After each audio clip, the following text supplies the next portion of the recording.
You're welcome again to this session. Now, I want to talk about how to grab attention with a powerful opening. This is so important that I decided to do a separate model on this because first impression is so powerful. They will say that first impression matters in anything that you do. And it's the same thing in public speaking. If you don't have the right opening, people can sleep during your presentation. If you don't do it right, people can sleep during your presentation. Okay, you need to be conscious of it, right? I did not start with a particular opening the way I do in public events because this is a training and I'm talking to another speaker. But I'll give you a couple of examples as we begin to flow. There are many ways that you can grab the attention of your audience as a speaker in the first few seconds, few minutes of your presentation. And I'll be suggesting a couple of those things that you can use and giving examples on how you can use them. And always and anytime that you speak from today, you always start with a powerful opening that will engage your audience and keep them sustained. You keep that engagement sustained till the end of your presentation. So these are not in any order, and most importantly, pick the one that works for you. Personally, for me, I use different openings depending on who I'm addressing and the kind of events. So if you can also train yourself to use all of these, it's good. At the moment, you can pick the one that you easily flow in and begin to work with. So number one way that you can grab the attention of your audience is you can start with a quote. You can start with a quote. For example, one of my favorite quotes is, for you to go to the next level, acquire the skills that the next level requires. If at the moment you are making $1 million every month in your business, if you want to start making $10 million every month in your business, acquire the skills, the knowledge, the mindset that can qualify you to make $10 million. That's a quote, right? It could be a short quote, a long quote, but as long as it's something that you can remember and deliver in a compelling way in the first few seconds of your engagement, is very powerful. And this quote should relate to the theme of the event, to the theme of your presentation, or to the message in your body. And this quote, if possible, can create a curiosity. Let people start thinking, oh, what can he teach that will enable me to manifest this particular quote?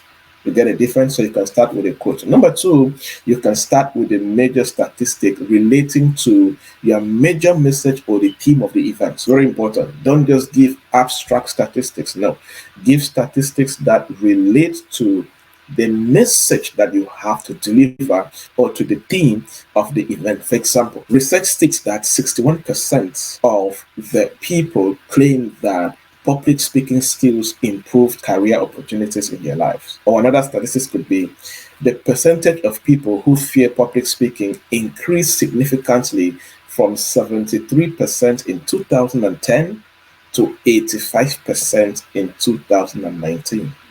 You see, that is a stat that you can use if you are training on public speaking like I am doing right now. So I have to pick the statistics that relate to the theme of what I'm talking about, right? So you can do that with research, United Nations statistics, World Bank, any international agency, local agencies, ministries, research bodies. Get relevant statistics that you can use during your opening and get the attention of the people, right? Number three is share a live personal story. Share a personal story or a story of someone close to you or something that you witnessed. I always like to emphasize on these three. Share a personal story or a story of someone close to you, maybe your mom, your dad, your uncle, your siblings, whatever, or something that you experience. You may not be in the story, your close ones may not be in the story, but you are there. Maybe a story between you and your client, maybe a story between you and your colleague, something that you witnessed, but it relates. Remember, the story must relate to the theme and it must relate to your main message that you have to deliver. So always have a story, and most importantly, practice how you're going to tell the story. Practice with the emotions, with the tones. I always do that a lot. Anytime I have a presentation and there's a particular story I want to share, I always have a play in my head in terms of my tone, body movements, my facial expression, how I walk on stage, exactly. You just create that emotion. Right? Perfect. You see, you make sure that you do it right. You have to always get your stories right. Right. The fourth thing that you can do is start with a thought-provoking question. For example, what is that one thing that shakes you off anytime you're about to mount the stage? You may not be expecting an answer, but you are sending them on a journey to think deep. Oh, what is that one thing that shakes me off anytime I'm about to mount the stage to speak? The point is, let it let your question send them on a personal journey. Number five, make it about them. Make your whole opening about them. It's not about you. It's not going to come and brag, I am this, I am that.